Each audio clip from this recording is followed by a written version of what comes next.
Bismillahirrahmanirrahim. Assalamualaikum warahmatullahi wabarakatuh.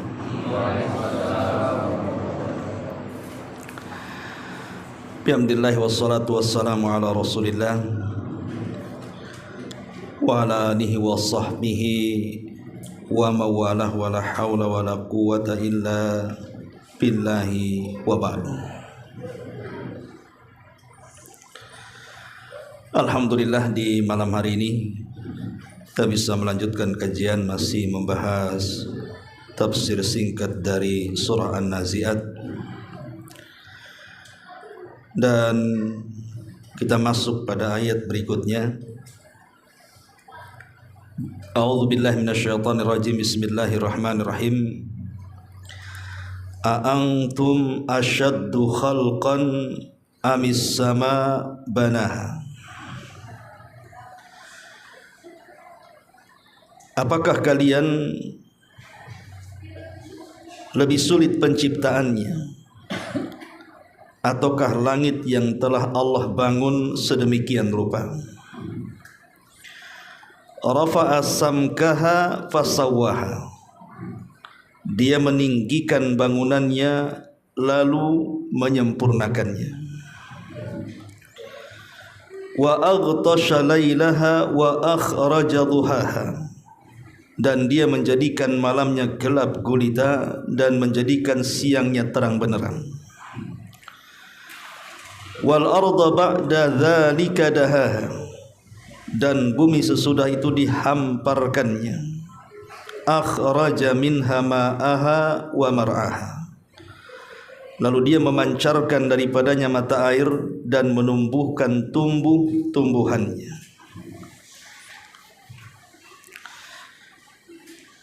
Baik, ma'asyiral muslimin wal muslimat rahimani wa rahimakumullah.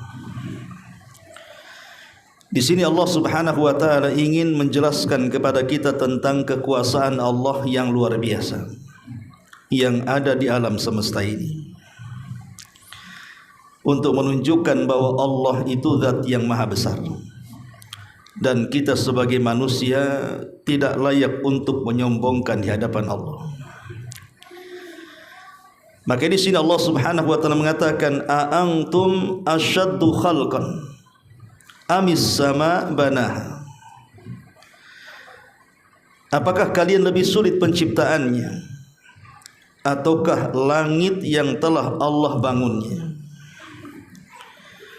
Di sini Allah Subhanahu wa taala hendak mengingkari orang-orang yang mendustakan hari kebangkitan. Seolah-olah Allah Subhanahu wa taala ingin katakan, wahai para hamba, menurut kalian apakah penciptaan kalian ini lebih sulit dibandingkan penciptaan langit? Allah telah membangun langit itu sedemikian rupa. Makanya Allah menyebutkan dalam ayat yang lain, tepatnya surah Ghafir ayat 57. Allah mengatakan, la khalqus samawati wal ardi akbar min khalqin nas walakin aktsaran nasi la ya'lamun.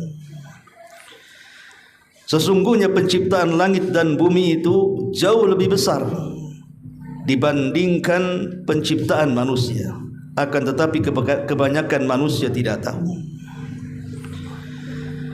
Kita tahu bahwa langit itu adalah ciptaan Allah Subhanahu wa taala yang sangat besar dan diperuntukkan oleh Allah sebagai tempat diamnya para malaikat.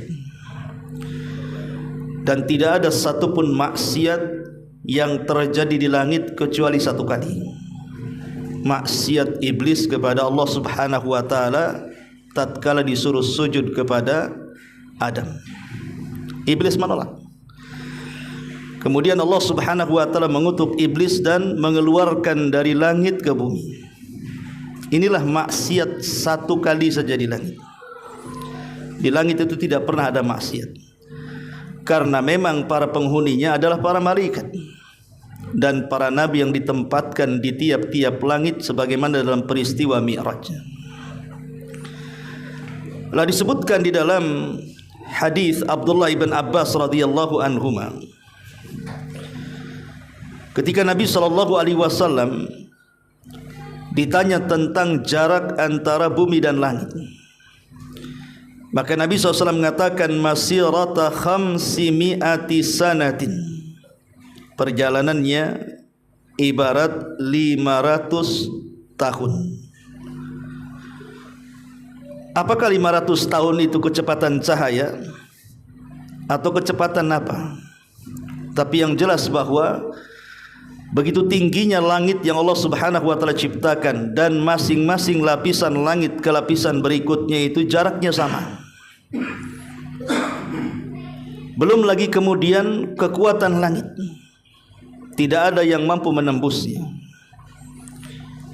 kecuali Allah Subhanahu wa taala yang bisa meretakkannya kelak pada hari kiamat. Dan yang lebih mengherankan lagi, tidak ada satu tiang pun yang menyanggah bangunan yang begitu berat.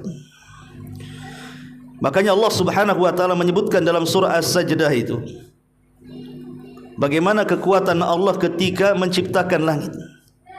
Sampai Allah mengatakan, carilah tiang yang menyanggah langit kalau memang kalian tidak yakin dengan kekuasaan Allah.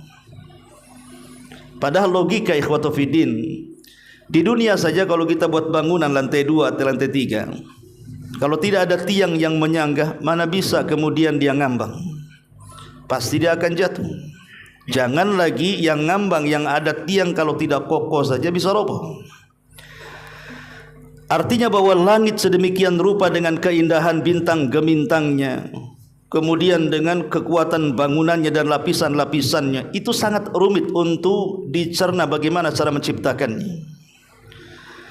Lah tiba-tiba kemudian makhluk di bumi, mereka tidak yakin bahwa Allah sanggup membangkitkan manusia setelah kematiannya. Makanya Allah Subhanahu wa taala katakan, apakah lebih sulit Allah membangkitkan kalian ataukah penciptaan langit? Kalau langit dengan sedemikian keajaibannya saja Allah sanggup menciptakan langit dengan berbagai macam keanehannya, macam mana pula Allah tidak sanggup membangkitkan kalian? Ini menunjukkan bahwa Allah itu zat yang maha kuasa atas segala-galanya. Makanya Allah Subhanahu wa taala kemudian mengatakan rafa'a samkaha fasawwaha. Dia meninggikan bangunannya lalu menyempurnakan sedemikian rupa. Kemudian Allah Subhanahu wa taala mengatakan wa aghtasha lailaha wa akhraja duhaha, dan dia menjadikan malamnya gelap gulita dan menjadikan siangnya terang benar. Kita tahu bahwa siang itu hanya ada di bumi. Adapun di planet-planet lain itu tidak ada siang, semua gelap. Menunjukkan bahwa cahaya itu tidak banyak dibandingkan kegelapan. Dan ini kuasa Allah Subhanahu wa taala hanya menyirai bumi saja dengan mataharinya. Itu demi siapa kalau demi kita manusia, sebagai nikmat Allah Subhanahu wa taala yang luar biasa. Belum lagi kekuasaan matahari yang Allah letakkan di dalam porosnya. Coba anda bisa bayangkan kalau seandainya matahari bergeser dari porosnya ke atas atau ke bawah. Kalau seandainya matahari digeser dari porosnya lebih dekat kepada bumi, maka bumi akan terbakar. Tapi kalau seandainya matahari itu bergeser menjauh bumi, bumi akan beku, akan kedinginan. Tapi Allah Subhanahu wa taala bisa meletakkan matahari pada porosnya sehingga hawa bumi mampu dijadikan tempat hidup manusia, tidak membakar dan tidak membekukan. Dan ini bisa dilihat dari teori fisika ya, antum yang belajar.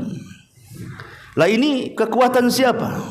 Mampu meletakkan matahari lepas pada porosnya itu, menjauh sedikit beku, mendekat sedikit terbakar. Artinya bahwa Allah Subhanahu wa taala telah menunjukkan kekuasaan manusia. Apakah harus kita ingkar kepada zat dan mengatakan tidak ada pencipta di alam semesta ini? Bagaimana mungkin tidak ada pencipta? Lalu yang menciptakan langit, bumi, matahari, bulan itu siapa? Apakah mungkin mereka tercipta begitu saja? Atau tercipta dari sesuatu, ataukah ada penciptanya? Yang jelas bahwa setiap manusia dilahirkan itu dalam posisi fitrah. Arti fitrah itu manusia itu mengakui siapa penciptanya. Siapapun dan anak siapapun. Mau anak yang terlahir dari bapaknya yang sudah muslim, mau anak yang terlahir dari bapaknya Yahudi, Nasrani, Hindu, Buddha, Konghucu atau sebutkan agamanya, maka semua bayi yang terlahir itu fitrah, sudah dibekali dengan rububiyah Allah Subhanahu wa taala. Makanya orang-orang kafir jahiliyah di atas kesyirikan mereka menyembah Lata, Uzza, Manat dan Khubal, Allah katakan wala in sa'altahum man khalaqas samawati wal ar la yaqulun Allah. Kalau engkau bertanya kepada mereka orang-orang musyrik Arab itu, siapa yang menciptakan langit dan bumi? Di atas kesyirikannya mereka mengatakan Allah. Makanya tauhid rububiyah itu tauhid yang bersyirikat antara mukmin dan kafir, belum bisa memasukkan seseorang ke dalam Islam. Karena itu tauhid fitrah. Tauhid yang membedakan mukmin dan kafir itu adalah uluhiyah, bukan rububiyah. Walaupun kelaziman rububiyah itu harus uluhiyah.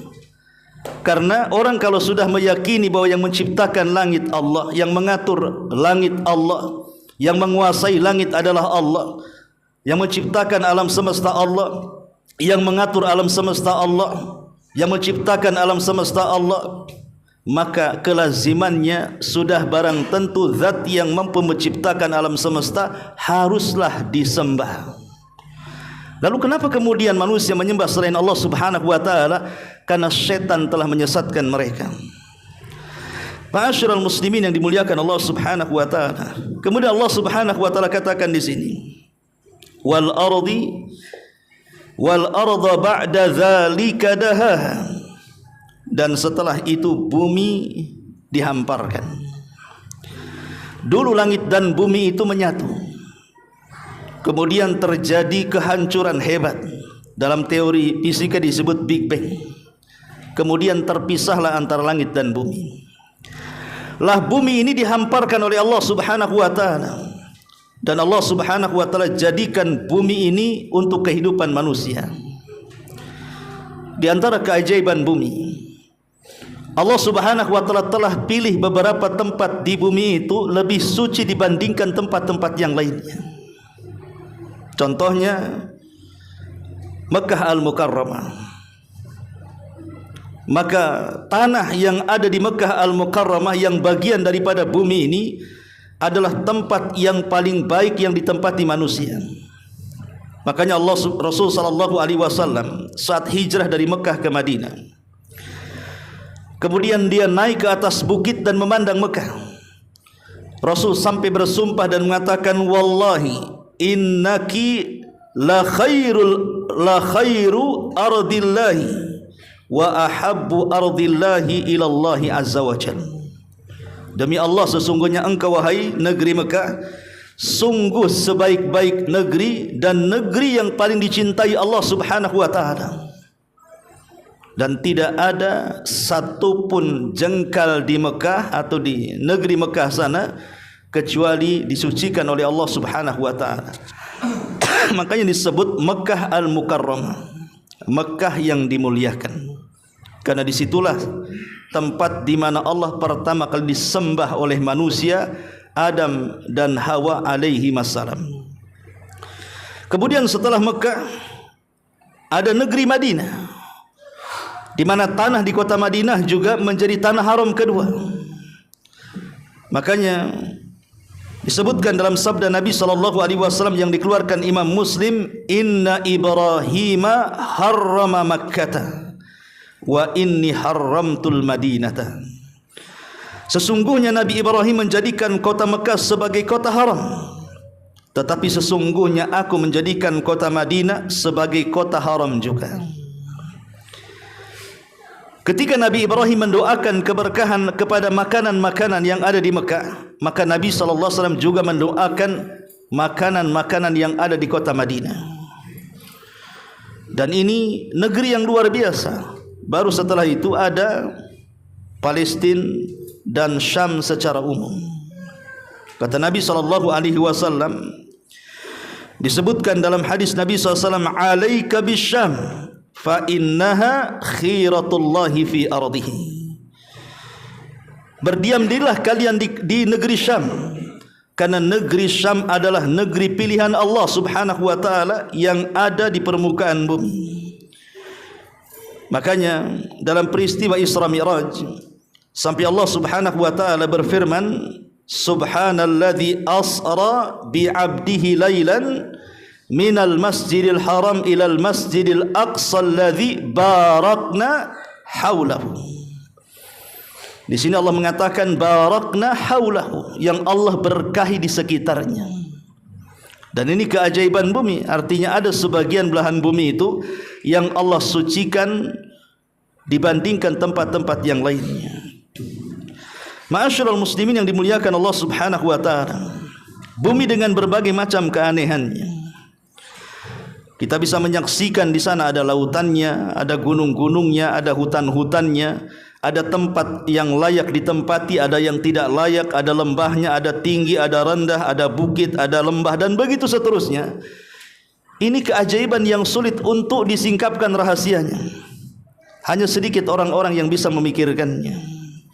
Dan itu Allah Subhanahu wa taala ingin katakan di sini bagaimana Allah kuasa menciptakan bumi dengan sedemikian rupa.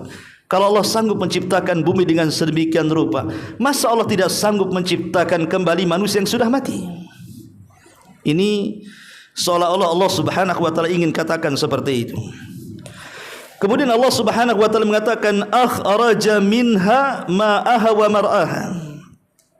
Darinya Dia pancarkan mata air dan ditumbuhkannya tumbuh-tumbuhan. Kita tahu bahwa salah satu nikmat kehidupan yang dirasakan manusia adanya air. Karena Allah Subhanahu wa taala yang mengatakan wa ja'alnal ma likulli syai'in hayyin. Kami jadikan air itu segala sesuatu bisa hidup. Tanpa air manusia itu mati. Bisa dicoba. Orang tidak minum 1 bulan apa enggak mati? Jangan 1 bulan, 3 hari saja sudah mati manusia tidak minum itu. Manusia bisa bertahan dari lapar, tapi tidak bisa bertahan dari haus. Artinya bahwa air ini salah satu keajaiban Allah Subhanahu wa taala. Lah dari air juga ada sebagian air itu yang Allah Subhanahu wa taala sucikan dibandingkan air-air yang lainnya. Di antaranya air Zam-Zam. Makanya Nabi SAW sampai mengatakan ma'u Zam-Zam lima syuribalahu, bahwa air Zam-Zam itu kalau diminum akan mengabulkan setiap orang yang meminumnya. Dan ini keajaiban. Ya, tidak sama air Zam-Zam dengan air-air yang lainnya, karena Allah telah pilih itulah air yang paling suci yang ada di permukaan bumi. Kemudian Allah Subhanahu wa taala juga mengatakan di ayat selanjutnya, di antara keajaibannya adalah wal jibala arsaha, dan gunung-gunung Dia pancangkan dengan sangat teguh. Gunung adalah salah satu makhluk yang terkuat yang ada di bumi, karena gunung adalah salah satu pasak sehingga kita bisa stabil hidup di alam bumi ini. Dan kita tahu bahwa yang namanya pasak lebih panjang ke bawah dibandingkan yang muncul ke permukaan. Antum kalau buat tenda, pasaknya 1 meter, kemudian antum tancapkan hanya 10 cm saja, tidak akan kuat pasak itu, pasti tercabut. Tapi kalau seandainya antum tancapkan semua pasaknya, disisakan 10 cm, maka tentu pasak itu akan kuat. Maka teori gunung itu yang nancap ke bumi itu lebih panjang dibandingkan yang menjulang ke atas. Gunanya untuk apa? Keseimbangan bumi. Makanya kalau kita lihat ada gempa vulkanik, bagaimana kemudian menjadikan bumi itu seolah-olah lini dan gempa di mana-mana sampai menghancurkan segalanya. Itu karena ketidakstabilan pasaknya. Lah ini kuasa siapa menjadikan bumi seimbang ketika kita berjalan tidak oleng gitu ya, tidak goyang, mau pakai apa saja seolah-olah tidak bahaya. Itu semua karena Allah tancapkan gunung di situ. Tapi nanti pada hari kiamat pasak itu akan dicabut dan akan terjadi gempa di mana-mana. Ma'asyiral muslimin yang dimuliakan Allah Azza wa Jalla, sebagaimana tanah ada yang Allah pilih. Kemudian air ada yang Allah pilih. Begitu juga gunung. Ada gunung-gunung pilihan Allah Subhanahu wa taala. Di sana ada yang disebut dengan Jabal Tur. Jabal Tur. Jabal di mana Allah Subhanahu wa taala mengajak dialog dengan Musa alaihi salatu wassalam. Dengan sebab itulah Musa disebut Kalimur Rahman. Nabi yang banyak berbicara dan berdialog dengan Allah Subhanahu wa taala tanpa perantara. Di sana ada yang disebut dengan Al-Jabal alladzi tajalla lahu rabbuh. Gunung yang berbeda, di mana Allah Subhanahu wa taala pernah menampakkan satu kali di bumi. Kapan itu? Saat Nabi Musa alaihi salatu wasallam mengajak orang-orang pilihan untuk mendengar kalam-kalamnya di bukit itu, di mana mereka ketika kemudian sudah diperlihatkan Taurat, mereka tidak sabar. Kemudian mereka mengatakan, lan nu'mina laka hatta narallaha jahra. Wahai Musa, kalau hanya lembaran-lembaran seperti ini, kami tidak akan yakin kecuali kami mengetahui dan melihat sendiri seperti apa Rabbmu. Kami ingin melihat. Akhirnya kemudian mereka disambar petir, kemudian meninggal. Baru kemudian Allah Subhanahu wa taala menghidupkan mereka kembali dan mereka baru sadar. Sebelumnya Nabi Musa alaihi salatu wassalam sendiri pernah minta untuk ditampakkan dan Allah tidak menolaknya. Tetapi Allah hanya memberikan syarat ketika Musa mengatakan, "Angdur ilaika ya Rabb, izinkan aku melihat kamu." Tapi Allah mengatakan, "Lan tarani, engkau tidak bisa melihatku." Tetapi Allah mengatakan, "Baik, palingkan wajahmu. Saya akan menampakkan diri ke gunung itu." Maksudnya ke gunung yang sangat kokoh itu. Kalau seandainya gunung itu tidak bergerak sama sekali, mampu menahan pandangan Allah Subhanahu wa taala, maka engkau bisa melihatku. Maka apa kata Allah? Falamma tajalla rabbuhu lil jabali ja'alahu dakka wa sara Musa sa'iqa. Ketika betul-betul Allah menampakkan di gunung itu, tiba-tiba gunung itu hancur. Saat meledak, Musa tidak tahan dengan ledakannya. Kemudian dia pun pingsan. Saat terbangun, dia merasa bersalah dan mengatakan, "Tubtu ilaika wa ana awwalul muslimin."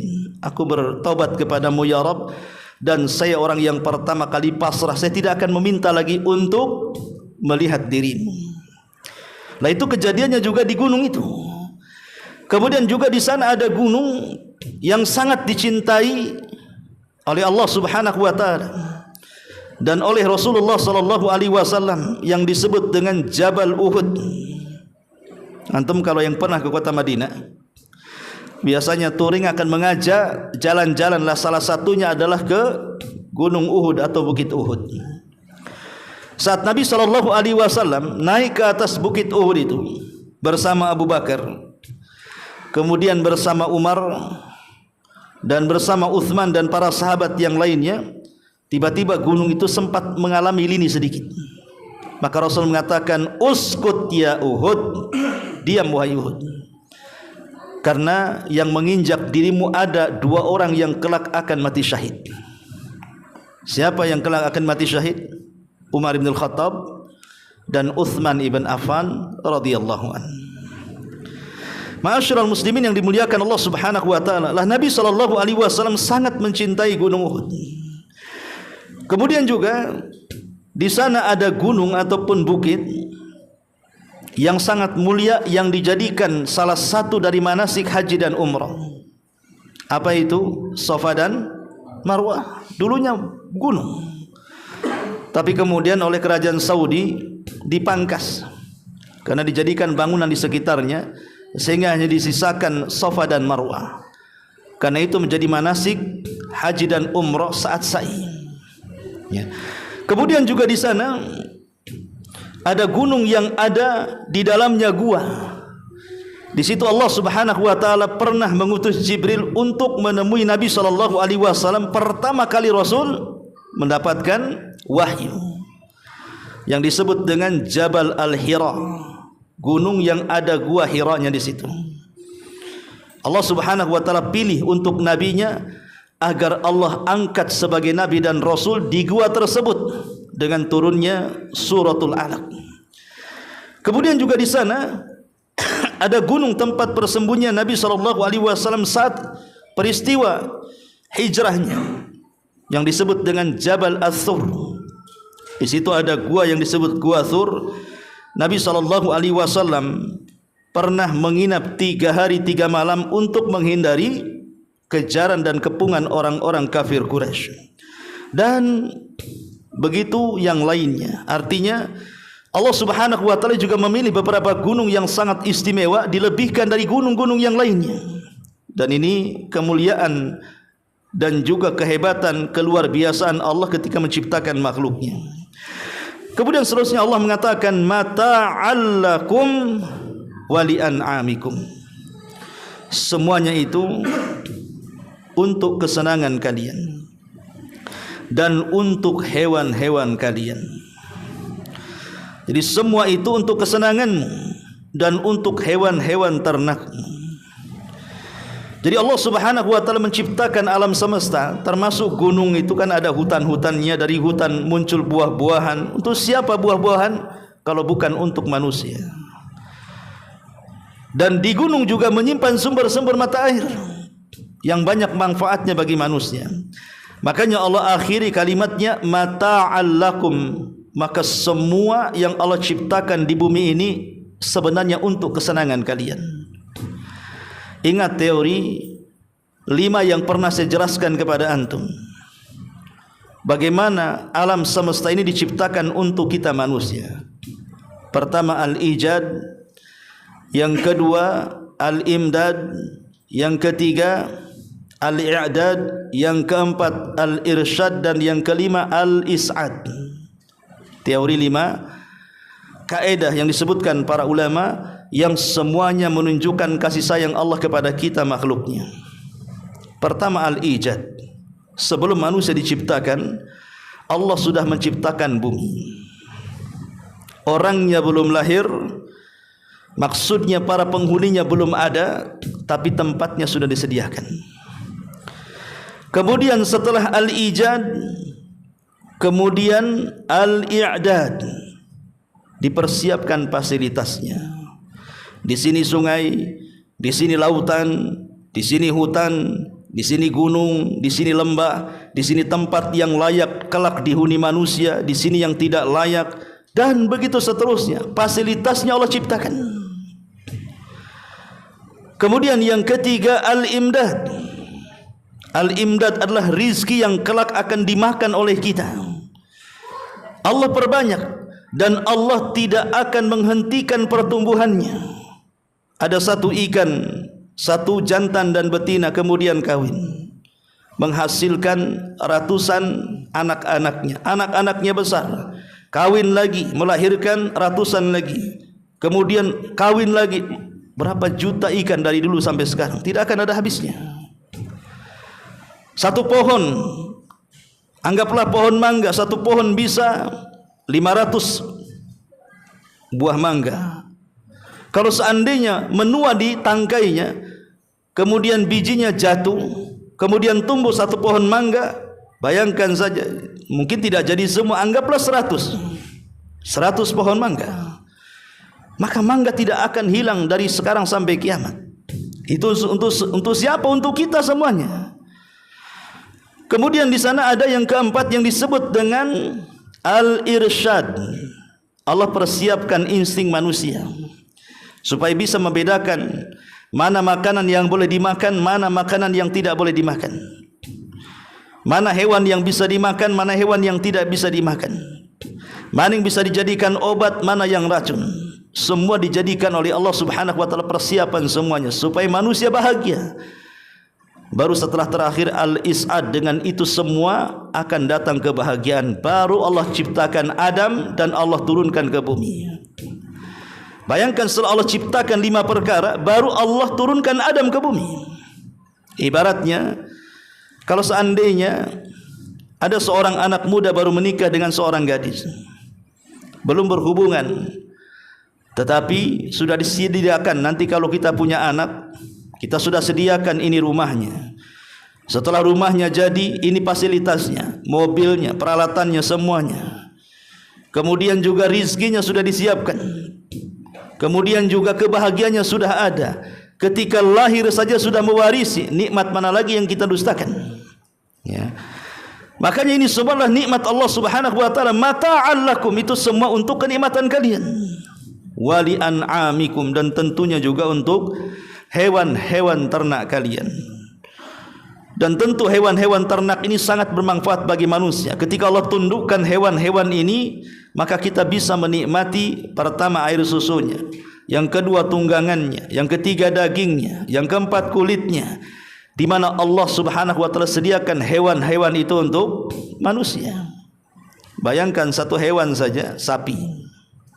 Sapi ini bisa menghidupi jutaan jiwa bayi di seluruh dunia dari susunya. Susu sapi itu lebih baik dibandingkan susu kambing dari segi kuantitasnya, artinya banyaknya. Satu dunia meminum susunya, dari ujung barat ke ujung timur. Bayangkan, satu hewan saja sapi, tapi manfaatnya satu dunia. Banyak orang yang diselamatkan bayi-bayi itu gara-gara susu. Makanya kenapa surah Al-Baqarah disebut Al-Baqarah, tidak disebut surah Al-Ghanam, surah kambing? Kenapa milih sapi betina? Karena sapi betina inilah yang mengeluarkan air susu. Dari air susu itulah manfaatnya satu dunia.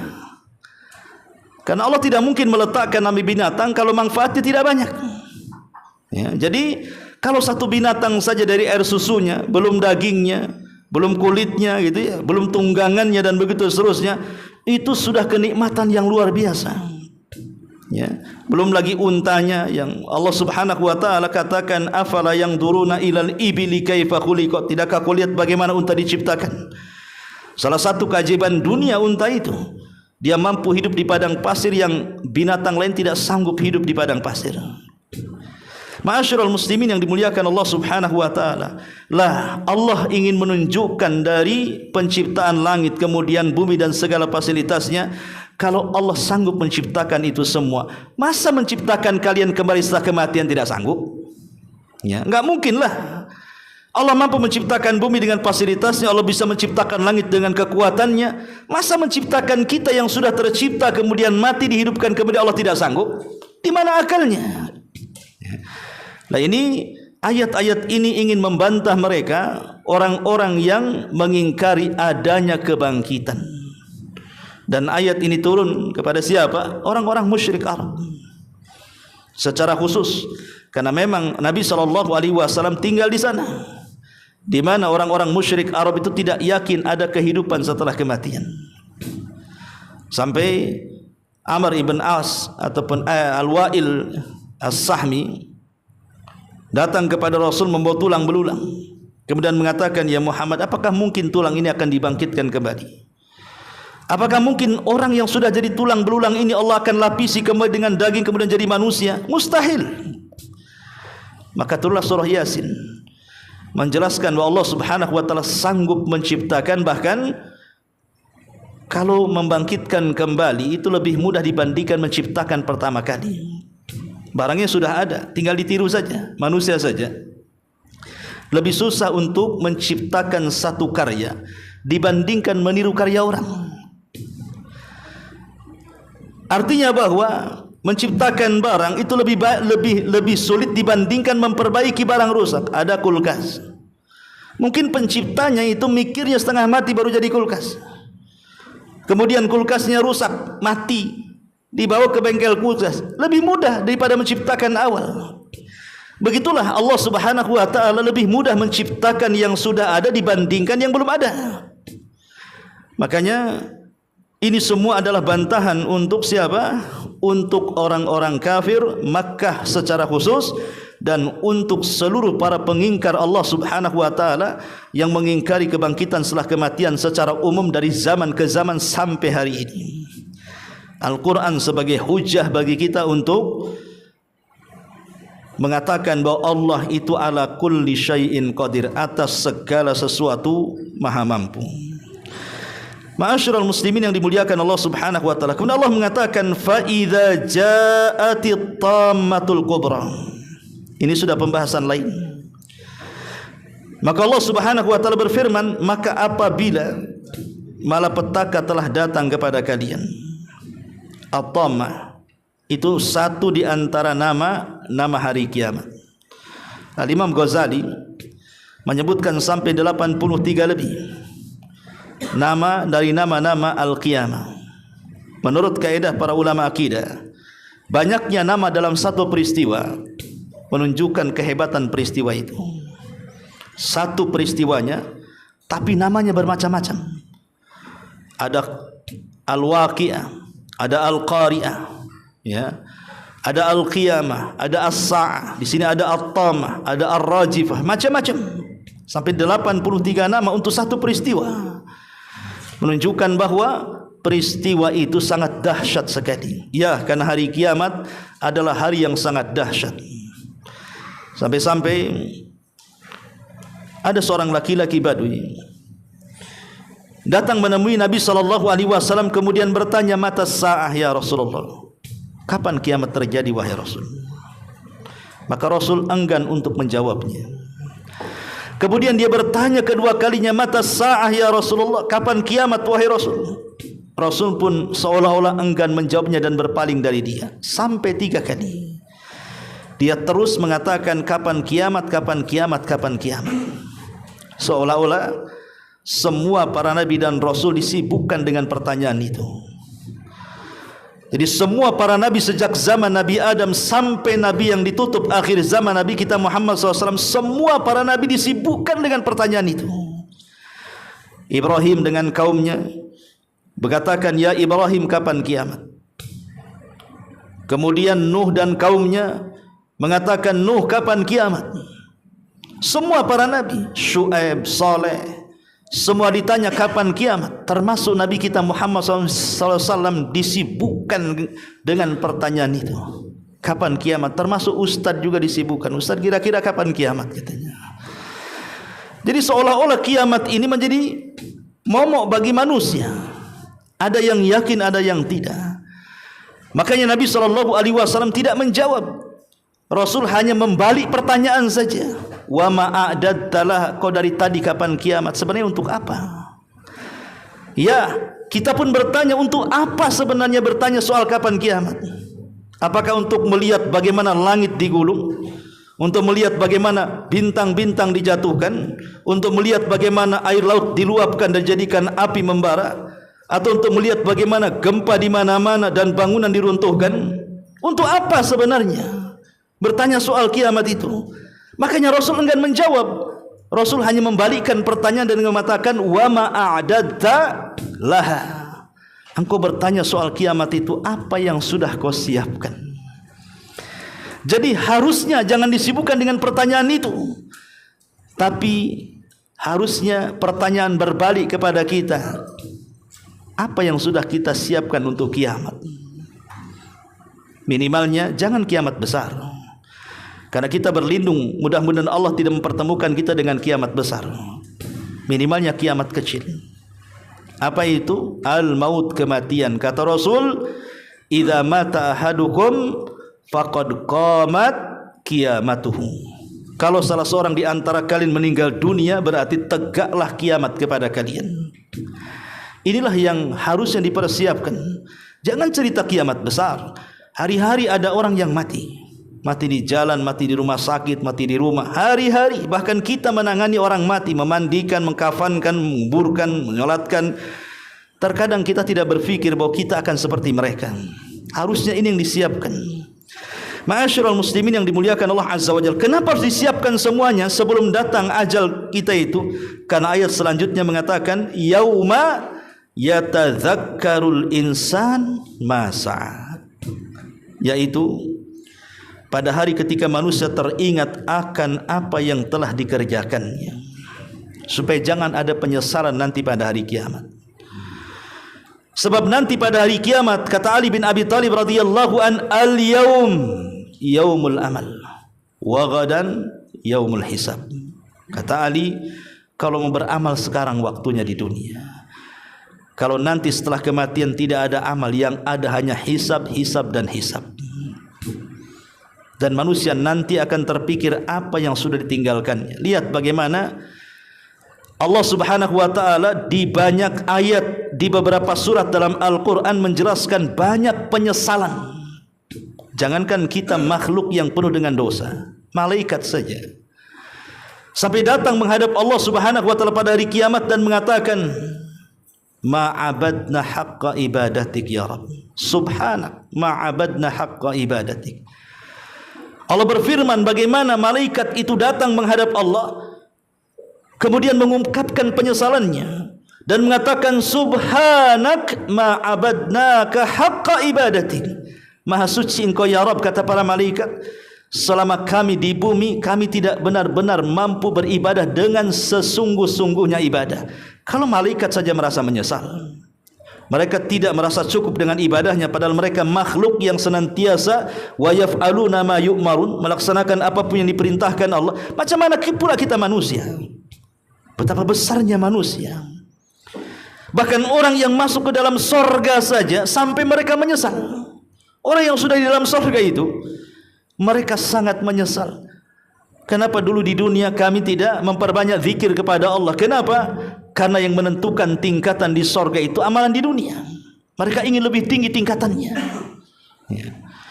Kalau seandainya para malaikat menyesal, kemudian penduduk sorga juga menyesal, macam mana orang-orang yang diponis masuk neraka, mau dikekalkan dalamnya atau tidak? Tentu mereka jauh lebih menyesal. Makanya kemudian Allah katakan, laula akhartani ila ajalin qarib fa asaddaqa wa akum minas salihin. Kalau sekiranya Allah Subhanahu wa taala bangkitkan kami sesaat saja ke bumi, kami janji kami akan bersedekah dan kami akan menjadi orang-orang saleh. Itulah penyesalan mereka. Makanya kelak penyesalan itu akan sampai kepada kita, sampai Allah ingatkan di sini, yauma yatadzakkarul insanu ma sa'a, yaitu pada hari ketika manusia teringat akan apa yang dikerjakannya. Wa burrizatil jahimu liman yara, dan neraka diperlihatkan dengan jelas kepada setiap orang-orang yang melihatnya. Nanti manusia ketika di padang mahsyar, yu'ta bi jahannam yauma idzin, akan didatangkan dengan jahannam pada hari itu. Laha sab'una alfa zimamin, di mana jahannam itu memiliki 70.000 tali kekang. Karena zaman dulu kalau menggeret perahu untuk masuk ke air laut itu kan digeret pakai tali, lain dengan sekarang udah alat canggih. Kalau kan pakai tali itu, ya, digeret rame-rame gitu. Ini talinya saja, tali kekangnya saja 70.000. Sebayangkan besarnya neraka jahanam itu. Saking besar dan kuatnya jahanam itu, yang menarik saja jumlah para malaikat yang menarik itu, satu tali itu 70.000 malaikat. Bayangkan 70.000 tali kekang, setiap satu tali ditarik 70.000 malaikat. Sebesar apa jahanam itu? Makanya ketika Allah berbicara dengan jahanam, halim tala'ti wa taqulu hal mim mazid. Ketika jahanam sudah dipenuhi manusia, kita tahu bahwa orang yang masuk ke dalam jahanam itu berbeda fisiknya dengan orang yang masuk ke dalam sorga. Kalau orang yang masuk ke dalam sorga kan fisiknya sama dengan Nabi Adam, 60 hasta kali 7 hasta, semua manusia akan sama seukuran. Tapi orang yang masuk ke neraka itu dibesarkan badannya sampai gigi gerhamnya saja seperti gunung Uhud, ya. Kemudian jarak lehernya saja 3 hari perjalanan. Itu menunjukkan besarnya supaya Allah memudahkan untuk menyiksanya. Tapi sebanyak manusia dari zaman Adam sampai yang terakhir mati dari orang-orang yang jahat yang masuk ke dalam jahanam itu, jahanam tidak pernah penuh-penuh. Makanya Allah mengatakan, halim tala'ati, apakah kau sudah penuh wahai jahanam? Jahanam mengatakan, hal mim mazid, ada tambahan, masukkan saja ya Rabb, katanya. Saking besarnya jahanam itu, dan itu akan diperlihatkan. Makanya ketika orang-orang kafir melihat neraka itu, mereka mengatakan apa? Rabbana innana sami'na wa absarna. Rabbana innana sami'na wa absarna. Ya Allah, sesungguhnya kami absarna wa sami'na, kami sudah melihat dan kami sudah mendengar. Melihat neraka dan mendengar gemuruhnya neraka. Ketika di dunia orang enggak yakin dengan neraka, tapi nanti akan diperlihatkan dalam bentuk ainul yakin. Betul-betul mata yang lihat itu. Kalau di dunia saja mungkin ya pengetahuan dari orang-orang yang menyampaikan wahyu kepada kita dari kalangan para ulama tentang gambaran jahanam, belum betul-betul ainul yakin, baru ilmul yakin namanya. Kalau hanya pengetahuan kan ilmul yakin. Kalau sudah melihat disebut ainul yakin. Kalau masuk dalam jahanam disebut hakul yakin. Sama dengan orang yang habis umroh datang ke kita cerita soal Ka'bah. Ya enggak mungkin lah, saking banyaknya ribuan orang ke Mekah cerita Ka'bah kita tidak yakin. Pasti yakin ada Ka'bah di sana. Itu disebut ilmul yakin. Kemudian Allah takdirkan canggihlah dengan adanya handphone. Sekarang ada live siaran langsung, orang sedang tawaf, nampak mata kita ke kamera. Oh betul, berubah dari ilmul yakin ke ainul yakin. Nampak mata kita, oh itu Ka'bahnya. Allah takdirkan antum umroh dan haji bisa memegang tuh kiswah Ka'bah, baru antum hakul yakin. Ilmul yakin, ainul yakin, hakul yakin. Lah harusnya kita begitu. Ya. Orang-orang kafir itu harusnya mereka ada pengetahuan soal bahwa kalau mereka mati, mereka masuk neraka. Di dunia disebut ilmul yakin. Nanti di padang mahsyar jahanam diperlihatkan ainul yakin. Ketika mereka dimasukkan ke dalam jahanam hakul yakin. Salah kalian. Allah sudah memberitahu sebelumnya di dunia, tapi kalian kemudian menyimpang. Ma'asyiral muslimin yang dimuliakan Allah Subhanahu wa taala. Maka Allah Subhanahu wa taala kemudian membagi manusia kepada dua kelompok. Fa amma man tagha, maka adapun orang-orang yang melampaui batas. Wa atharal hayatid dunya, dan lebih mengutamakan kehidupan dunia dibandingkan akhirat, ya. Fa innal jahima hiyal ma'wa, maka sungguh nerakalah tempat tinggalnya. Wallahu a'lam. Ayat ini insyaallah kita lanjutkan di minggu depan. Sebelum saya tutup, kalau ada yang bertanya silakan.